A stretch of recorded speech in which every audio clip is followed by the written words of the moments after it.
Hi, I'm Imran Hakim and you're watching Success TV. My name is Imran Hakim and I'm a serial entrepreneur. I started off with my first business when I was 15 in IT, and since then, having studied optometry and vision science at university, I went on to build a whole host of businesses which I have a management company that looks after within optometry. Including a lens laboratory, frame distribution, optical retail practices. That's our core business. A lot of my time is now spent looking at new opportunities, new investment opportunities. I'm Director of Entrepreneurship for UMIP, University of Manchester Intellectual Property, where we look at new pharmaceuticals, new green tech, online, anything innovative. We have a fund with which we get involved with some of these opportunities and really taking some of these ideas and turning them into commercial propositions.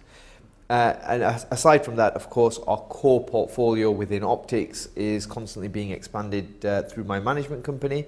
And then we have the product that we took onto Dragon's Den, which is what we've really become known for, which is iTeddy, which became a big success for us. My first experience of working when I was 15 was actually at the local burger joint in Bolton, where I come from.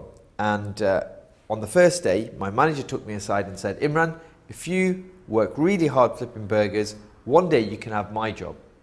And I learned very, very quickly a very important lesson about myself, which is I'm very unemployable. I was always asking really awkward questions of why was it being done this way? Couldn't we do it in a better, more efficient way? And I always had various ideas. Maybe arrogantly, I thought I could do it better. And safe to say, I didn't last very long. After 3 days, I got sacked. I'll never forget my boss's parting comments as he sacked me after 3 days. He said, "You're a kid from Bolton.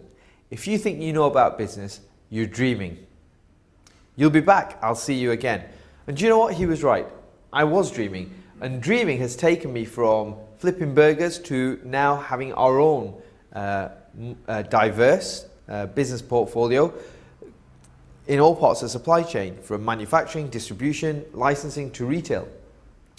And I think as entrepreneurs, that's what we are. We're dreamers who take risks. One of the quotes I love that I always repeat back to people who I'm working with is the one from Henry Ford, where he says, "Whether you think you can or whether you think you can't, either way, you're absolutely right." I think that in that one quote sums up the mindset of an entrepreneur. Things are changing. Consumer attitudes are changing, technology is changing, there's globalization. You're no longer just competing with a shop down the road, you're now competing with a shop down the road in China and in India and in Russia and in Brazil and in the States. So it's a very different world out there. I think in this sort of an environment that we now compete in business, it's more important than ever for us to harness the creative talents of our young entrepreneurs. These are the guys who are going to come up with the innovative new business models that will drive this country from the rather difficult situation we find ourselves in to becoming, again, world beating in a lot of different industry classes.